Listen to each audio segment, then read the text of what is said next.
dictature moo fi am beneen bi mooy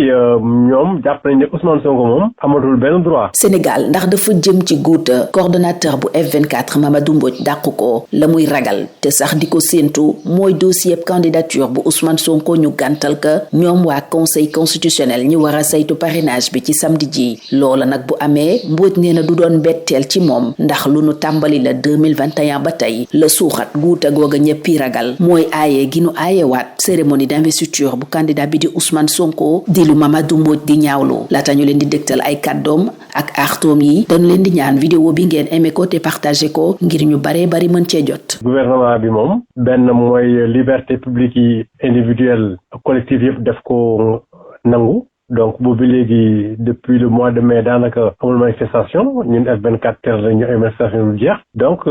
dictature moo fi am beneen bi mooy ñoom jàpp nañ ne Ousmane Sonko moom amatul benn droit te wootul bokk ci dara donc loolu bay ko gisee 2021 bi léegi dafa mel ni loolu lañ topp ne Ousmane Sonko moom amatul benn droit wootul bokk ci dara et loolu dañ koy naxarlu parce que loolu jaarul yoon. dugguleet gouvernement bi ay weeri ngi nii du F24 du kenn ñu ci bari ku ci laaj pour manifester mu tere la ko maanaam dafa ngalaab liberté yi liberté d'expression liberté d'opinion liberté de manifestation même liberté de circulation am na ñoo xam ne dañ ne ko tere tey waa Casamance ñu ngi leen di isolé donc loolu muy loo xam ne dafay niroog dictature parce que bokkatul ci démocratie bu fekkee dem nañ ba liberté élémentaire yi ñu tere koy tere boobu nekkatul ci démocratie ñu ngi ci voie de fait ñu ngi ci état de non droit donc di ko naqarlu di gis ne dafa mel ni gouvernement bi li mu bëggoon depuis 2021 maanaam Ousmane Sonko du bokk ci élection yi dafa mel ni daal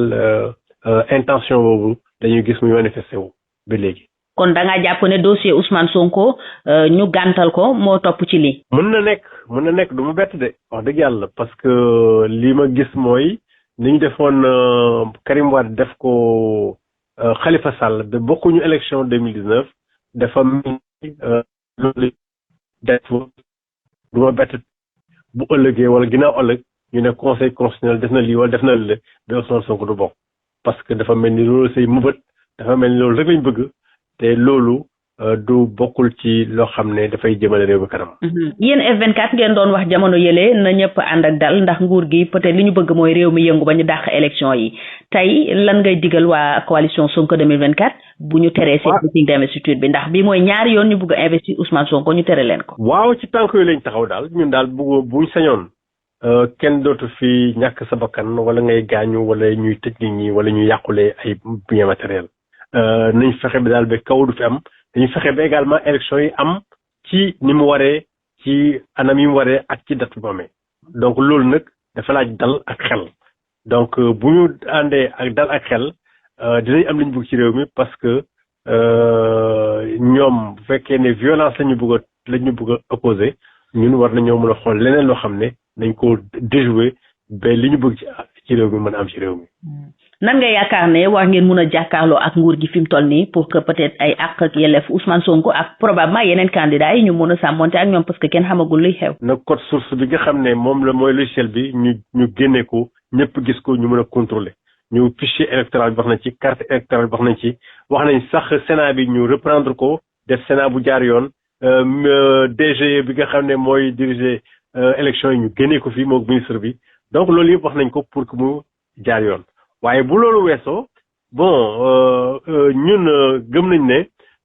pour ñu am li nga xam ne moom la bëgg ci réew mi il faut que ñëpp taxaw ànd ci unité ànd ci détermination ànd ci jàmm wane ne ñoom kat ñun kat bëgguñu kawoo ci réew mi bëgguñu xeex ci réew mi waaye bëgg nañ aussi dëgg am ci réew mi donc dëgg boobu nag il faut ñu wane ko wane ne naqarlu nañu bu baax a baax violence bi nga xam ne moom la gouvernement bi fiche yi ñu ko tere gis nañu DG ni mu def gis nañu waa Sénat itam ak ñëpp kees ñëpp li ñu bañ li ñu ko bañal donc mu mel ni daal loolu moom tiiñal la singili la boo xam ne amul app donc muy lu ñu naqarlu di ñaan rek Sénégalais yi jóg wane ne quand même ñun ci jàmm lañ bëgg a dëkk waaye nag ci dëgg lañ bëgg a dëkk aussi boo nee na Sénégalais yi jóg lan nga bëgg a wax foofu. mais nañu wane ne ñoom jàmm lañ bëgg ci réew mi te bëgguñu également li continuer jóg mooy ñun dañu wax tey def nañ ko dañuy wax mobilisation pacifique dañuy jóg wane ne ñoom kat jàmm lañ bëgg ci réew mi parce que mënuñu toog rek ñuy def lu leen neex bëgguñu nag kaw bëgguñu xeex bëgguñu kenn dee bëgguñu kenn gaañu waaye nag bon il faut ñu wane ne d'accord ñu ci luñ d'accord dañ ko war a wane ci naka lañ koy wane loolu ça dépendra ci naka la ñu décider rek waaye li wóor mooy lu ëpp tuuru te lii raam ci ñeg ba la jëm te kenn xamul fan la nag li ñuy wax la goutte qui va faire déborder le vase loolu la ñuy bañ loolu am ci réew mi. élection présidentielle bu 2024 ñàkkul mooy yi gën a am solo yi Sénégal jot a dundoo ndax ëllëgam ak dalam en tant que réew mu nar a am pétrole ak gaz ci la wékku loola tax ñu war a doxal dëgg ngir jàmm ak dal sax ci réew mi te bañ a wootal musiba mbaaw ay ndax aw ay mën nañoo xam fu muy tàmbalee waaye kenn xamut ba fan la mën a yem. ak lan la mën a jur. Le Sénégal va-t-il droit au mur? Le chaos, le coordonnateur du F24 ne l'exclut pas. Mamadou Mbodj redoute aux allures de prédiction le rejet de la candidature de Ousmane Sonko par le Conseil constitutionnel qui procède au contrôle des parrainages ce samedi. Si cette situation se présente, Mbodj ne serait pas surpris car ce ne serait que l'aboutissement d'un processus enclenché depuis 2021 et les graines de cette redoutable déstabilisation ont été encore semées à travers l'interdiction pour la deuxième fois de la tenue de la cérémonie d'investiture d'Ousmane Sonko, déplore Mamadou Mbodj. C'est de dénoncer avec la plus grande fermeté cette énième interdiction. C'est de condamner l'acharnement du gouvernement sur la personne d'Ousmane Sonko et sur son parti.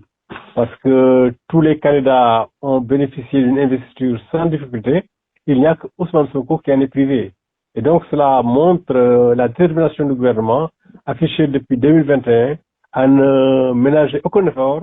pour que Ousmane Sonko soit éliminé de la même manière que Karim Wade et Khalifa Sall l'avait été précédemment. Donc on est dans une démarche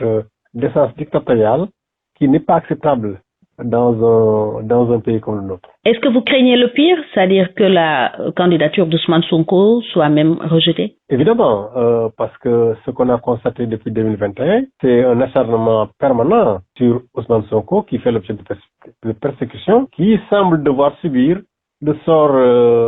de Khalifa Sall et de Karim Wade en 2019, conformément à une volonté, évidemment, d'entraver son éligibilité. Donc, je ne serais pas étonné, vraiment, qu'on arrive à une situation déplorable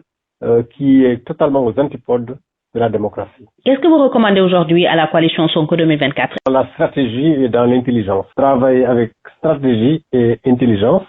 Et il est certain que ils pourront déjouer les pièges qui sont jetés devant eux. Et parce que le plus important aujourd'hui, c'est de préserver le pays du chaos. Le plus important aujourd'hui, c'est de faire triompher la vérité, de faire triompher la démocratie. Et donc, s'ils s'y mettent avec intelligence et stratégie, ils pourront obtenir ce qu'ils veulent dans ce pays-là. Et qu'est-ce que vous conseillez au peuple sénégalais aussi? De rester mobilisé et vigilant, de défendre pacifiquement les acquis démocratiques, de préserver évidemment la paix civile, la stabilité de ce pays-là, qui est la première ressource de notre pays. Et comment? Vous parlez de manifestations visiblement, et vous appeliez aussi à la paix pour qu'il n'y ait pas de troubles d'ici la présidentielle. Évidemment, il faut préserver le pays, il faut éviter le chaos à tout prix, parce que ça ne sert à rien. Il y a encore des morts, des blessés, des dégâts matériels, ça ne sert pas à grand-chose, parce qu'on ne connaît pas l'issue d'un tel chaos. Maintenant, il est certain qu'on ne peut pas non plus laisser le gouvernement nous en imposer. Il faut que c'est de manière concertée, de manière pacifique, qu'on lui montre qu'on n'est pas d'accord avec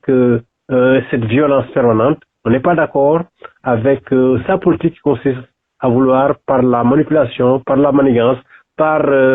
la violence, nous en imposer. Donc, il faut que les gens, on est des êtres intelligents. Nous devons savoir comment nous comporter, quelle conduite tenir pour arriver à préserver la paix civile tout en manifestant notre mécontentement, notre désaccord total avec cette politique de violence. L'élection présidentielle de 2024 est sans doute l'une des plus cruciales que le Sénégal a connues. Son avenir et sa stabilité en tant que futur pays producteur de pétrole et de gaz en dépendent. Une bonne raison pour jouer la carte de l'apaisement, de la stabilité et ne pas jouer avec le feu ou tenter encore le diable qui, rappelle-t-on, se trouve dans les détails.